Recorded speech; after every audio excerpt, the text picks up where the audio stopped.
2 Samuel chapter 19. And it was told Joab, Behold, the king weepeth and mourneth for Absalom. And the victory that day was turned into mourning unto all the people. For the people heard say that day how the king was grieved for his son. And the people gat them by stealth that day into the city, as people being ashamed steal away when they flee in battle.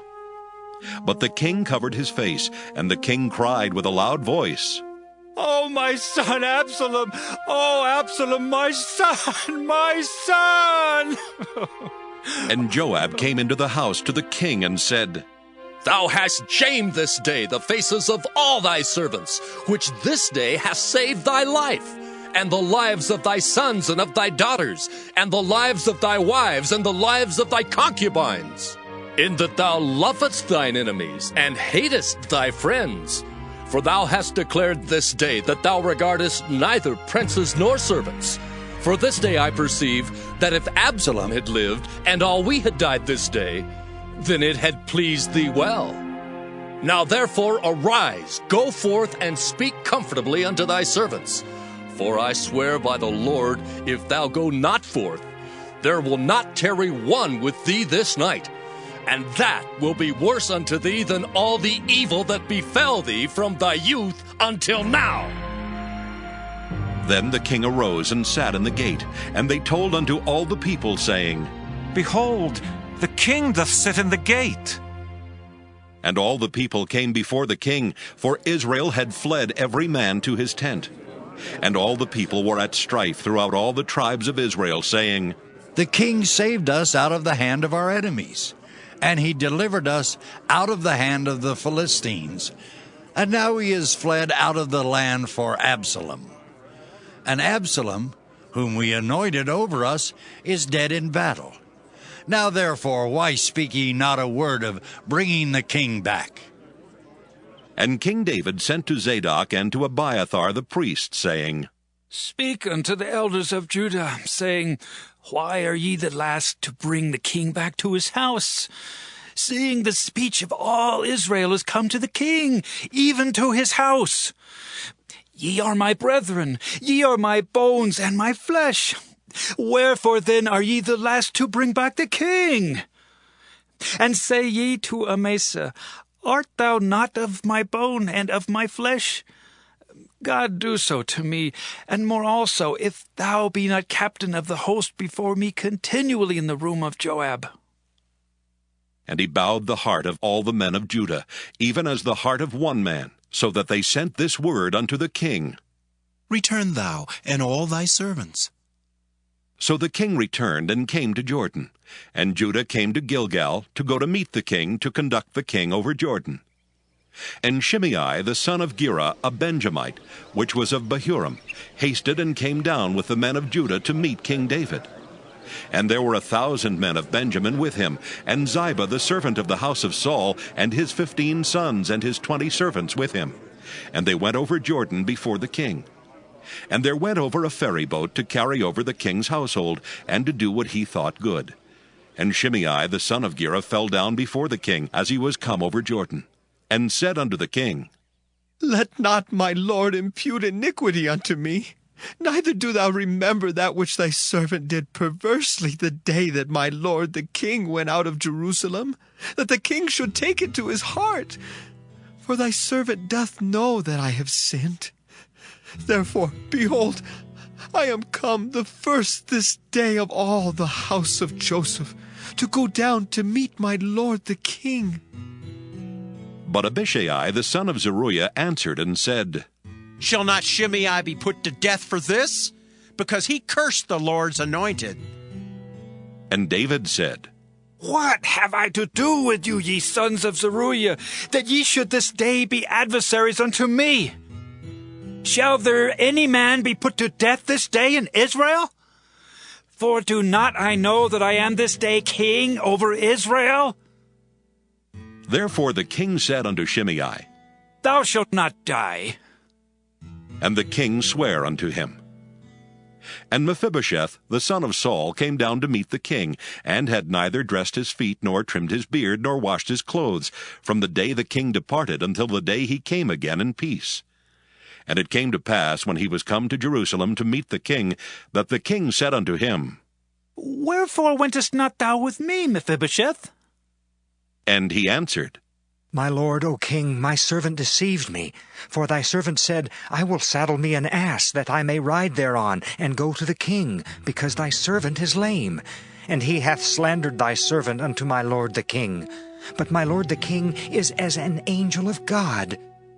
Do therefore what is good in thine eyes. For all of my father's house were but dead men before my lord the king. Yet didst thou set thy servant among them that did eat at thine own table. What right therefore have I yet to cry any more unto the king? And the king said unto him, Why speakest thou any more of thy matters? I have said, Thou and Ziba divide the land. And Mephibosheth said unto the king, Yea, let him take all. For as much as my lord the king is come again in peace unto his own house. And Barzillai the Gileadite came down from Rogelim, and went over Jordan with the king to conduct him over Jordan.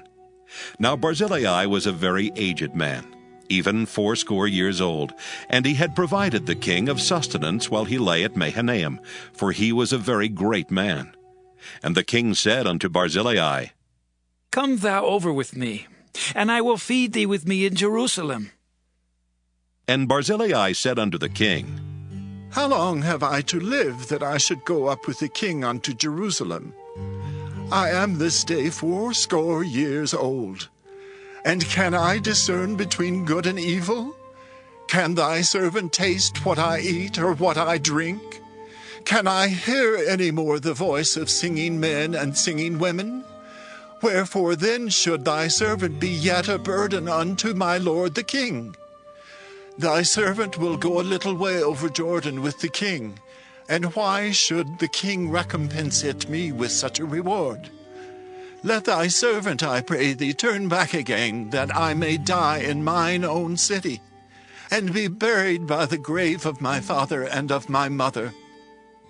But behold thy servant Kimham, let him go over with my lord the king, and do to him what shall seem good unto thee. And the king answered, Kimham shall go over with me, and I will do to him that which shall seem good unto thee. And whatsoever thou shalt require of me, that will I do for thee. And all the people went over Jordan. And when the king was come over, the king kissed Barzillai and blessed him, and he returned unto his own place. Then the king went on to Gilgal, and Kimham went on with him. And all the people of Judah conducted the king, and also half the people of Israel. And behold, all the men of Israel came to the king, and said unto the king, Why have our brethren, the men of Judah, stolen thee away, and have brought the king and his household, and all David's men with him, over Jordan? And all the men of Judah answered the men of Israel, Because the king is near of kin to us. Wherefore then be ye angry for this matter? Have we eaten at all of the king's cost, or hath he given us any gift? And the men of Israel answered the men of Judah, and said, We have 10 parts in the king, and we have also more right in David than ye. Why then did ye despise us, that our advice should not be first had in bringing back our king? And the words of the men of Judah were fiercer than the words of the men of Israel. 2 Samuel chapter 20. And there happened to be there a man of Belial, whose name was Sheba, the son of Bichri, a Benjamite. And he blew a trumpet and said, We have no part in David, neither have we inheritance in the son of Jesse. Every man to his tents, O Israel! So every man of Israel went up from after David, and followed Sheba the son of Bichri. But the men of Judah clave unto their king, from Jordan even to Jerusalem. And David came to his house at Jerusalem, and the king took the 10 women his concubines, whom he had left to keep the house, and put them in ward, and fed them, but went not in unto them. So they were shut up unto the day of their death, living in widowhood. Then said the king to Amasa, Assemble me the men of Judah within 3 days, and be thou here present." So Amasa went to assemble the men of Judah, but he tarried longer than the set time which he had appointed him. And David said to Abishai, "Now shall Sheba the son of Bichri do us more harm than did Absalom. Take thou thy Lord's servants, and pursue after him, lest he get him fenced cities and escape us." And there went out after him Joab's men, and the Kerethites, and the Pelethites, and all the mighty men. And they went out of Jerusalem to pursue after Sheba the son of Bichri. When they were at the great stone which is in Gibeon, Amasa went before them. And Joab's garment that he had put on was girded unto him, and upon it a girdle with a sword fastened upon his loins in the sheath thereof. And as he went forth it fell out. And Joab said to Amasa, "Art thou in health, my brother?" And Joab took Amasa by the beard with the right hand to kiss him. But Amasa took no heed to the sword that was in Joab's hand. So he smote him therewith in the 5th rib, and shed out his bowels to the ground, and struck him not again, and he died. So Joab and Abishai his brother pursued after Sheba the son of Bichri. And one of Joab's men stood by him and said, "He that favoreth Joab, and he that is for David, let him go after Joab!" And Amasa wallowed in blood in the midst of the highway. And when the man saw that all the people stood still, he removed Amasa out of the highway into the field, and cast a cloth upon him, when he saw that every one that came by him stood still. When he was removed out of the highway, all the people went on after Joab to pursue after Sheba the son of Bichri. And he went through all the tribes of Israel unto Abel, and to Bethmaachah, and all the Berites. And they were gathered together, and went also after him. And they came and besieged him in Abel of Bethmaachah, and they cast up a bank against the city, and it stood in the trench. And all the people that were with Joab battered the wall to throw it down. Then cried a wise woman out of the city, "Hear, hear, say, I pray you, unto Joab. Come near hither, that I may speak with thee." And when he was come near unto her, the woman said, "Art thou Joab?" And he answered, "I am he." Then she said unto him, "Hear the words of thine handmaid." And he answered, "I do hear." Then she spake, saying, They were wont to speak in old times, saying, They shall surely ask counsel at Abel. And so they ended the matter. I am one of them that are peaceable and faithful in Israel.